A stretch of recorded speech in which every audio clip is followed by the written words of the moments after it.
வணக்கம் உறவுகளே. பென்டகன்ல இன்றைக்கு நடந்த அந்த அவசர செய்தியாளர் சந்திப்புல அமெரிக்க பாதுகாப்பு செயலாளர் பீட் ஹெக்ஸெட் மற்றும் ஜெனரல் டான் கேன் கொடுத்திருக்கிற தகவல்கள் உலகத்தையே உலுக்கிக்கிட்டு இருக்கு. போர் நிறுத்தம் ஆரம்பமானதுல இருந்து ஈரான் 10க்கும் மேற்பட்ட முறை எமது படைகளை தாக்கி இருக்கேண்டு ஜெனரல் கேன் சொன்ன அந்த பகிர் ரகசியம் எதை காட்டுது?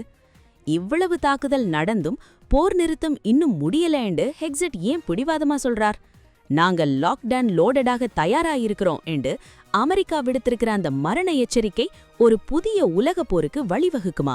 வீடுகளை விற்க, வாங்க, பராமரிக்க அல்லது காணியை வாங்கி புதிய வீடினை கட்ட உங்கள் கனவுகளை நனவாக்க நீங்கள் ஜெஃப்லாண்டுடன் இணையுங்கள். உறவுகளே, வாஷிங்டன் அதிகார மையத்திலிருந்து இன்றைக்கு ஒரு திகைக்க வைக்கும் தகவல் வெளியாகியிருக்கு.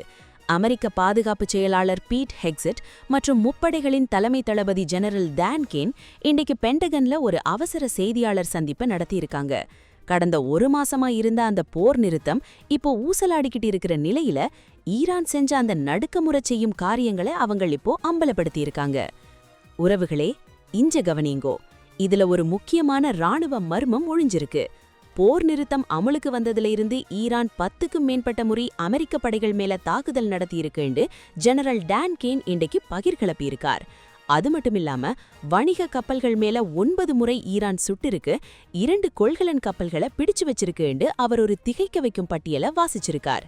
ஈரான் இப்போ வைக்கோல் பட்டையில கைய வைக்கிற மாதிரி தட்டு தடுமாறிக்கிட்டு இருக்குன்னு அவர் ஒரு கிண்டலான கருத்தையும் சொல்லியிருக்கார். அரசியல் மற்றும் ராணுவ ஆய்வாளர்களின் கணிப்புப்படி பார்த்தா ஹார்மோஸ் ஜலசந்தியில 2 நாடுகளும் மாத்தி மாத்தி சுட்டுக்கிட்டாலும் போர் நிறுத்தம் இன்னும் முடிவுக்கு வரலன்னு பீட் ஹெக்ஸெட் இன்றைக்கு ஆணித்தரமா சொல்லியிருக்கார்.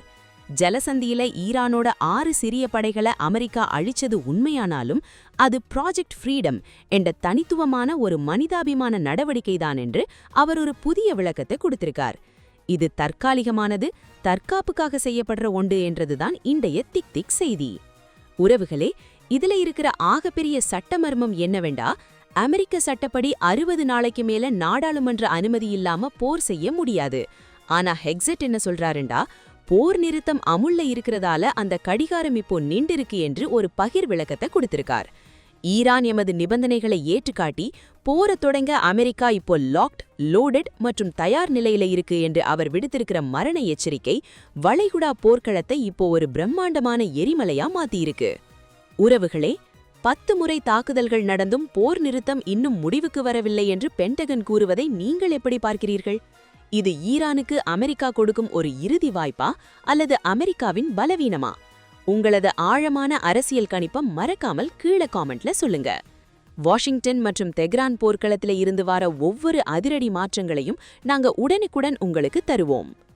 இணையத்தால் இணைவோம், இந்த யுகத்தை வெல்வோம். உடனுக்குடன் செய்திகளை முதலில் தமிழில் நாங்கள்தான் கொடுக்கிறோம். எமது டியூப் தமிழ் 24/7 பக்கத்தை பின்தொடருங்கள். நன்றி, வணக்கம்.